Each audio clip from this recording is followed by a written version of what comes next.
ارد گرد میرے آقا نے دیکھا 12,000 کا لشکر منتشر ہو چکا ہے.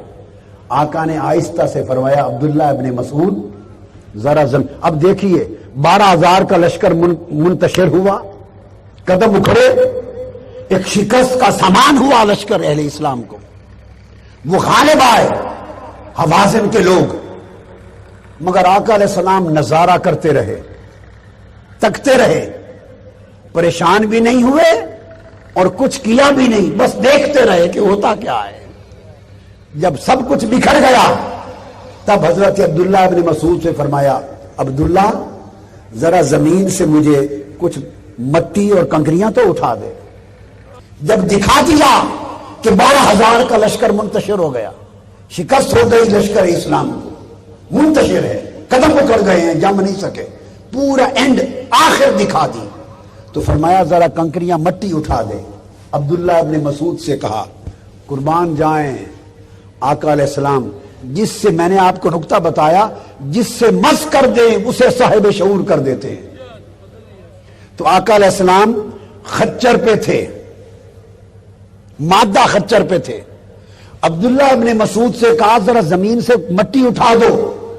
مادہ خچر نے، سواری نے بات سن لی، ہائے ہائے، اس نے کہا عبداللہ ابن مسعود سعادت لے جائیں گے، میں کیوں محروم رہوں.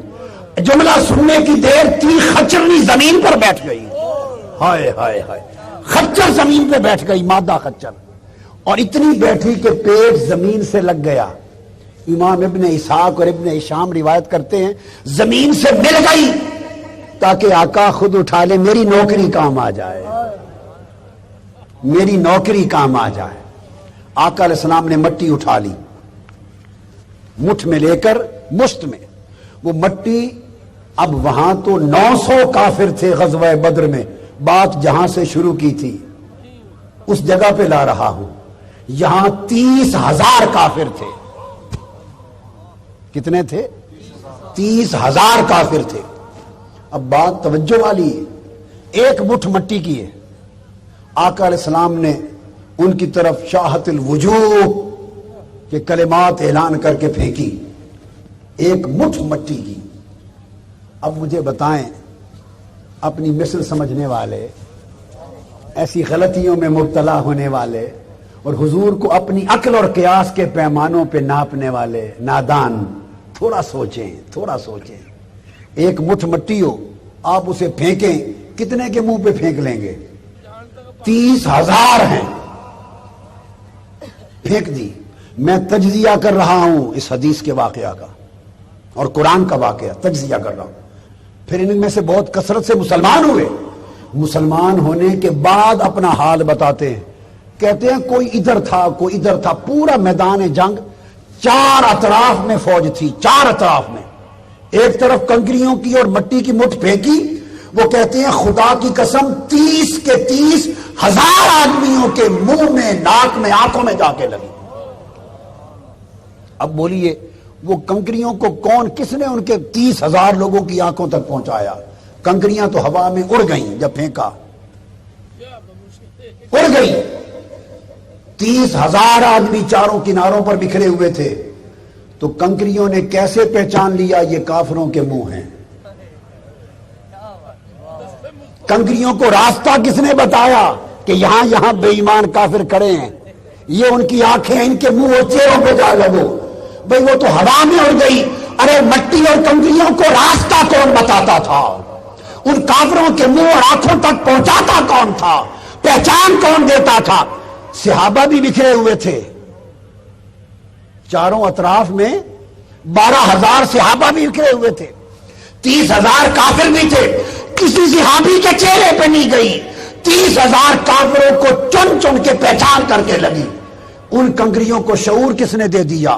ایک مصطفیٰ کے ہاتھ نے کنکریوں کو شعور دے دیا. اور پھر ان کے قدم اکھڑے اور 12,000 صحابہ کا لشکر جرار انہیں ہرا نہ سکا، شکست کھا گئے. آقا علیہ السلام کے ایک ہاتھ کی کنکریوں نے 30,000 کے لشکر کو شکست دی، وہیں شکست دی. اور یہ وہ جنگ ہے جس میں صحابہ بکھر گئے تھے. اس جنگ میں مسلمانوں کے لشکر کے صرف 4 آدمی شہید ہوئے. صحابہ کتنے؟ صرف 4 شہید ہوئے. اور کافر قبیلہ حوازن کے 300 مارے گئے. 300 مارے گئے. 24,000 اونٹ ان کے مال غنیمت میں پکڑے گئے. 40,000 سے زیادہ بکریاں آئیں.